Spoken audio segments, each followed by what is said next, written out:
Седницата веќе започна и речиси е при крај, а на седницата предмалку беше усвоен ревидираниот роковник за спроведување на изборните действија, откако доцна синоќа нешто пред полнок владата донесе уредба со законска сила со која се задолжува Државната изборна комисија во рок од еден ден да го ревидира роковникот за изборните действија со детали како ќе се одвива изборниот процес, изборната кампања, како ќе се формираат избирачките одбори и така натаму. За збор се јавија сите членови на Државната изборна комисија, секој во својот дел што беше подготвен во смисла на објаснување за граѓаните за формирањето на избирачките одбори, кој ќе може да биде член и особено се дискутираше за протоколите за заштита на граѓаните на денот на гласањето и се разбира за сите оние членови на избирачки одбори што дента ќе бидат речиси 15 часа на изборните места. Јас тука предлагам да ги чуеме изјавите на тројца од членовите на Државната изборна комисија. Согласно добиеното решение од страна на председателот на Собранието и уредбата на владата, која што беше донесена синоќа, Државната изборна комисија во согласност со двата акти изработи предлог на ревидиран доковник во кој што се предвидени и содржани сите действија кои што треба да бидат завршени до денот на изборите, онака како што е предвидено со решението на председателот на Собранието 15 јули. Она што ќе ја интересира јавноста како први действија што треба да се превземат се донесувањето на роковникот и воедно денеска испраќањето на дописите до Министерството за внатрешни работи и другите институции кои се надлежни за доажурирање на избирачкиот список. Значи, напоменувам, она што е завршено е важечко, конкретно она што се говореше во јавноста подолго време околу јавниот увид, тој е веќе завршен и не може да се враќа назад или да се повторува.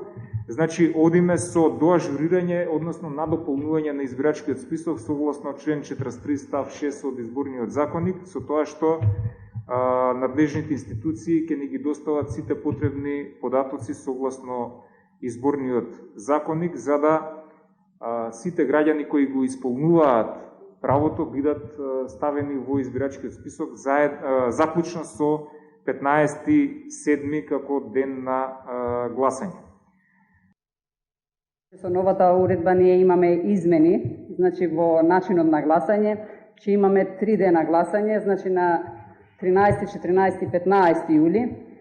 На 13 јули значи ќе гласаат сите лица кои се во домашен карантин заради позитивен тест од COVID-19 и лицата кои се во самоизолација. На 14 јули значи ќе гласаат сите немоćни болни лица согласно член 111. Тука е додадено значи во ова категорија ќе спаѓаат и лицата хронични болни и лицата останати кои се наведени во изборниот законник. Тука да напоменам дека значи имаме и една новост во формирање на избирачките одбори што се однесува на денот на 13 јули, значи на денот на гласање кај лицата кои се во домашен карантин и во самоизолација, бидејќи тука ќе формираме посебни избирачки одбори кои ќе бидат составени од тројца здравствени работници. Токму така, кога сме веќе кај избирачките одбори, особено оние што ќе се формираат специјално за гласање на луѓето што се во самоизолација или изолација, се разбира за оние што се лекуваат во клиниките, Елизавета Апостоловска, член на Државната комисија, кажа дека ги охрабрува сите членови на избирачките одбори, да ја продолжат својата работа непречено, а должност на Државната изборна комисија е да обезбеди секако вид на заштита во случај на ширење на коронавирусот.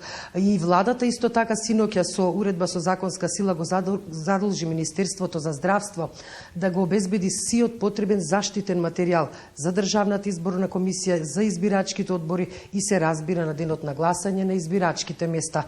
Меѓутоа сите детали како на 15 јули ќе се гласа, јас предлагам да погледнем од прилогот на колешката Христина Беловска. Со скафандери, визири и маски, членови на избирачки одбори ќе одат по домовите на болните кои ќе гласаат на овие избори. Ова е според здравствените правила кои Комисијата за заразни болести ги изготви се веќе во Државната изборна комисија. Од Комисијата за заразни болести нема одговор дали ќе изготвуваат нов протокол по најавата на опозицијскиот лидер, бидејќи не добиле конкретно барање. Дел од членовите на комисијата брифираат дека со протоколот од минатиот месец се дадени сите насоки до ДИК за безбедно одржување на изборите. Дополнително од Државната комисија за телевизија 24 вела дека ќе изготват посебни упатства за избирачките одбори и едукативна кампања со спотови, како граѓаните да се заштитени кога ќе гласаат. Според уредбата на влада која излезе ноќеска пред полнок, заразените со коронавирусот и оние во изолација ќе гласаат на 13 јули. Државната изборна комисија формира еден или повеќе посебни избирачки одбори составени од тројца здравствени работници кои го спроведуваат гласањето на лицата од ставот 3 од овој член, при што политичките партии имаат право да именуваат член во посебниот избирачки одбор согласно член 38 ставовите 5 и 6 од изборниот законник. Ден потоа, 14 јули ќе гласаат немоќни и болни лица. На 15 јули гласачките места се отвораат во 7 часот и ќе се гласа до 21 часот навечер. Маски, ракавици и заштитна опрема ќе обезбеди Министерството за здравство, откако Државната изборна комисија ќе испрати податоци за бројка. Пандемијата со COVID-19 нема да ја преполови бројката на домашните наблюдувачи на овие предвремени избори, велат од Граѓанската асоциација МОСТ. Кои што би требало да ги дадат соодветните протоколи за тоа како би се спроведувало гласањето, така што ние би ги почитували и ќе ги почитуваме сите оние препораки кои што ќе ги даде или комисијата или Министерството за здравство или како и да е. И доколку тие се почитуваат, не гледаме зошто гласањето не би било безбедно. Сепак, коронакризата ќе влијае на странските наблюдувачи. Од мисијата на ОПСЕ ОДИХР за телевизија 24 вчера порачаа дека во Македонија за изборите доаѓаат само 7 експерти. Според протоколот на избори, граѓаните ќе треба задолжително да носат маска која накусо ќе ја тргнат пред избирачкиот одбор поради лична идентификација.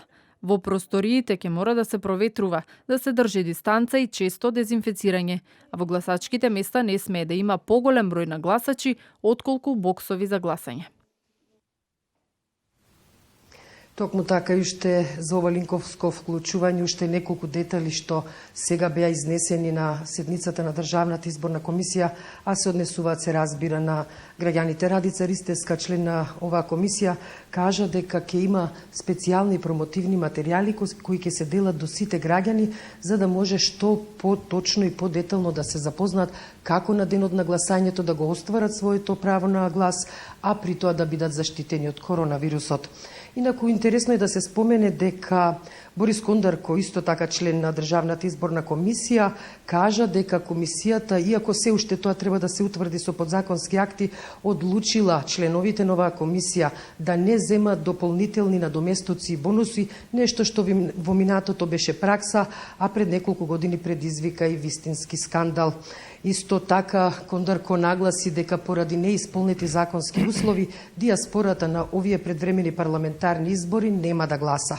И уште информацијата, Кондарко смета дека Агенцијата за видео и аудиовизуелни уметности направила незаконски подзаконски акт со кој што предвидува минутажа како партиите ќе се рекламираат. Имено според Кондарко направена е неправда кон партијата БЕСА, бидејќи таа ја нема на списокот на партии кои што ќе можат повеќе минути да се рекламираат во медиумите. Но сето тоа, заклучи Кондарко, ќе биде регулирано со подзаконски акти и велам ја оцени ваквата постапка на АВМУ како незаконита.